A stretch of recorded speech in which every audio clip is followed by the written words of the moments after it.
Tu es un calme ou tu es un violent? Qui es-tu?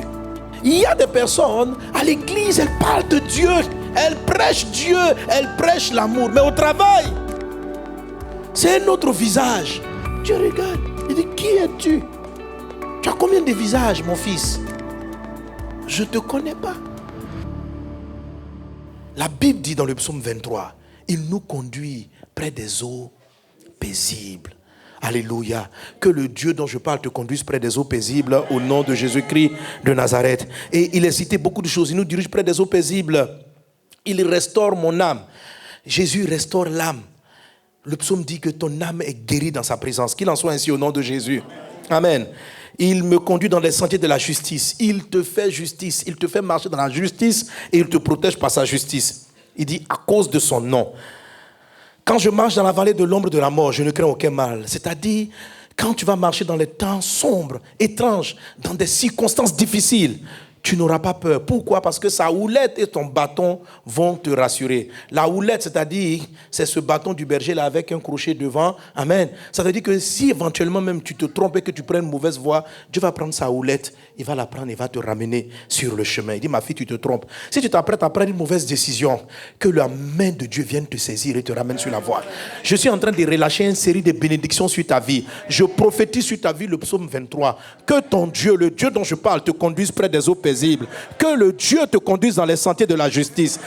Que dans la vallée de l'ombre de la mort, que Dieu te ramène sur le bon chemin. Si tu as emprunté un chemin qui est une erreur, il y a des décisions que nous prenons, des choix que nous faisons, mais nous ne savons pas où ils vont nous conduire. Que la main de Dieu, le Seigneur notre berger, l'Éternel notre berger, nous ramène sur le bon chemin. Et il dit ceci, ta houlette et ton bâton. Le bâton fait un peu la chicotte, il te tape un peu quand tu fais mal, il te corrige et il te montre la voie. Le bâton te montre la voie. Que le bâton de Dieu t'ouvre le chemin. Avec le bâton, le berger ouvre la voie. Que Dieu ouvre le chemin et qu'il te montre le chemin jusqu'au bout. Alléluia. Il va continuer en dire, tu dresses une table en face de mes adversaires, tu oindules ma tête, ma coupe déborde, que tu débordes. Et il dit une chose, le bonheur et la grâce m'accompagneront tous les jours de ta vie. Je prophétise que le bonheur et la grâce t'accompagnent tous les jours de ta vie au nom de Jésus-Christ. Alléluia. Le bonheur ne va pas t'accompagner seulement lundi, ça va t'accompagner lundi, mardi, mercredi. Tous les jours de ta vie seront heureux. Amen. Alors, frères et sœurs, lorsque nous lisons le psaume 23, nous avons envie de dire, est-ce que ce qui est écrit est réel? Existe-t-il une dimension avec Dieu où on peut vivre un tel bonheur? Où le bonheur et la grâce sont toujours dans notre vie. La grâce, ce sont les faveurs que Dieu t'accorde qui sont imméritées. Ce sont les portes que Dieu t'ouvre et tu ne sais pas comment. La grâce, c'est une faveur que tu n'expliques pas. La bénédiction de Dieu qui est sur toi. Que la grâce de Dieu se lève sur ta vie dans le nom de Jésus de Nazareth. Amen. Et j'ai posé la question, j'ai dit, mais Dieu, est-ce qu'il est possible que le bonheur et la grâce nous accompagnent tous les jours de notre vie? Il dit, si c'est possible. Est-ce qu'il est possible d'une dimension où ta houlette et ton bâton nous ramènent toujours sur le chemin? Il dit, c'est possible. J'ai dit, Père, est-ce que c'est possible qu'il y ait une dimension où les eaux que tu nous donnes nous désaltèrent et ne sont pas troubles? Il dit, mon fils, c'est possible. Est-ce que c'est possible de faire un travail et d'être dans de verts pâturages? Il dit, c'est possible. Je n'annonce pas une chose qui n'est pas possible. Ma parole ne retourne pas à moi sans avoir accompli ce pourquoi elle est envoyée. Si ce psaume est autant célèbre, c'est parce que Dieu a voulu qu'il en soit ainsi. Dieu a voulu faire comprendre aux croyants que c'est ce qu'il est. Alléluia. Mais ce psaume-là commence par la condition. Le psaume commence par la condition en disant ceci, l'Éternel est mon berger. Alléluia. Pour que toutes ces choses-là s'accomplissent dans ta vie, il faut que Dieu soit ton berger. Amen. Et je me suis rendu compte que Dieu n'est pas le berger de beaucoup de personnes. Si Dieu est ton berger, tout le psaume 23 prend place. Le verset commence en disant, David commence en disant, l'Éternel est mon berger, je ne manquerai de rien. L'Éternel est mon berger, je ne manquerai de rien. Donc pour ne manquer de rien, il faut qu'il soit ton berger. Alors si dans ta vie tu manques de beaucoup de choses, pose-toi la question, est-ce que Dieu est véritablement mon berger? Est-ce qu'il est vraiment mon berger? Quand le bonheur et la grâce ne t'accompagnent pas tous les jours de ta vie, l'interrogation que tu dois avoir, est-ce que j'ai validé la condition numéro 1? Dieu est-il réellement mon berger? Alléluia. Alors ça m'a attiré dans la parole de Dieu pour savoir à quelles conditions Dieu devient-il véritablement notre berger. Amen, amen, amen. Alléluia. Dans l'évangile de Jean chapitre 10, d'abord, de Jean chapitre 10, à partir du verset 11, le texte dit l'Éternel est mon berger. Mais il faut arriver en Jean 10, chapitre 11 pour comprendre qui est le berger. Jean 10, 11 dit ceci, on a le texte à l'écran, Jésus dit, je suis le bon berger. C'est-à-dire le psaume 23 qui dit, Dieu est mon berger. La manifestation du psaume 23 est arrivée avec Jésus. Quand Jésus dit je suis le bon berger, c'est-à-dire qu'il y a eu de mauvais bergers. C'est-à-dire qu'il y a des bergers qui n'ont pas été capables de donner à leurs brebis la suite du psaume 23. Il dit le berger qui est décrit dans le psaume 23, c'est moi. C'est moi Jésus. Jésus est ton berger. J'entends pas bien ton amen. J'entends pas bien ton amen. Alléluia. Jésus dit, je suis le bon berger. Pourquoi je suis le bon berger? Parce que j'ai donné ma vie pour mes brebis. Je donne ma vie pour mes brebis. Je me sacrifie pour elles. Alors maintenant, au verset 27, il va définir qui sont ces brebis. Il dit ceci. Il dit, au verset 27, si vous pouvez lire l'écran avec moi, on y va, 1, 2, 3. Mes brebis entendent ma voix, je les connais et elles me suivent.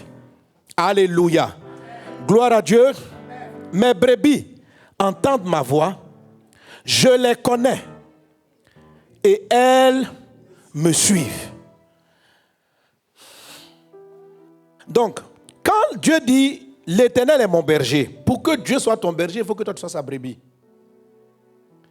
Or, la brebis de Dieu est une brebis qui entend sa voix, qu'il connaît. Il la connaît. Alléluia. Je me suis demandé, ça veut dire quoi, Seigneur? Tu les connais. Amen. Dans l'évangile de Luc, chapitre 7, le passage verset 21, le Seigneur dit, ceux qui me disent Seigneur, Seigneur, n'entreront pas tous dans le royaume de Dieu. Mais plusieurs diront ce jour, j'ai fait des miracles en ton nom, j'ai chassé des démons, je partais à l'église, j'étais pasteur, prophète, docteur, tout ça. Mais il dit, je leur dirai ouvertement, je ne vous ai jamais connus. Je ne vous ai jamais connus. Et puis il dit, ouvrier d'iniquité. Dieu dit, ces brebis entendent sa voix. Et lui, Jésus, il les connaît. Alléluia. Alléluia. Amen. Fais-toi connaître par Dieu. Amen. Alors, dans quelles conditions on marche avec quelqu'un sans le connaître? C'est quand on découvre d'elle une facette qu'on ignorait.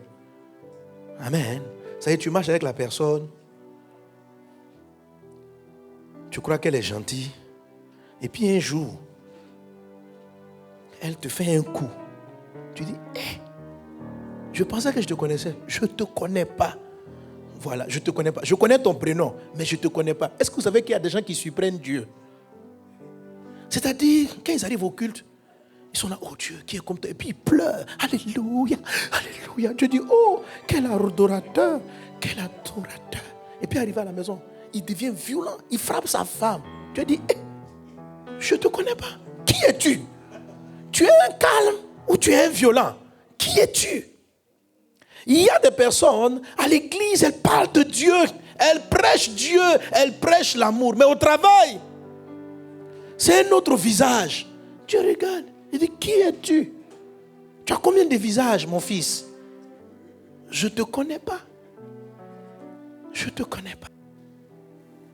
Quand vous voulez que Dieu vous suive, vous devenez la brebis de Dieu, Dieu doit vous connaître. Quelqu'un qui va réellement se convertir, qui va devenir une brebis de Jésus, se fait connaître par Dieu. C'est-à-dire, Jésus, la Bible dit, nous tous, 2 Corinthiens 3, 18, nous tous qui le visage découvert, contemplons le Seigneur. C'est-à-dire que c'est quelqu'un qui vient vers Dieu et qui dit, Dieu me voici. Je me présente tel que je suis. C'est la première condition pour devenir une brebis du Seigneur. Faites-vous connaître. Est-ce qu'on est ensemble? Dis, j'ai une double personnalité. J'aime le culte, mais à la maison, je suis violent. J'aime la douceur, mais j'ai des combats en moi. Si vous voulez vivre le psaume 23, il faut que Dieu soit votre berger. Pour qu'il soit ton berger, il faut que tu entendes sa voix. Si tu es arrivé à ce culte, c'est que tu as sûrement entendu sa voix. Parce que nul ne peut venir à Christ si Christ ne l'a appelé. Vous savez ça? Tu ne peux pas venir ici si tu n'as pas entendu la voix du Seigneur. Tu ne peux même pas t'intéresser au christianisme, au message de Jésus, si tu n'entends pas sa voix. Ça, c'est une des premières conditions. Mais deux, la condition, il faut qu'il te connaisse. C'est-à-dire, quand tu as entendu sa voix, tu dois t'ouvrir, tu dois être honnête, tu dois être vrai. Pour que le psaume 23 ne peut pas se réaliser avec des personnes que Dieu ne connaît pas. Parce que ce ne sont pas des brebis. La Bible les appelle des boucs. Ce sont des boucs. Dis avec moi bouc. Bouc. Vous savez, dans les cheptels, souvent des bergers, il y a deux catégories de moutons. Ou bien deux catégories de cheptels. On a souvent des brebis et des boucs. Je ne sais pas si vous avez déjà suivi comment sont les boucs. Le bouc est un animal imprévisible. Les brebis qui viennent du mouton sont douces. Mais les boucs, ils sont imprévisibles. Quelquefois, ils te suivent.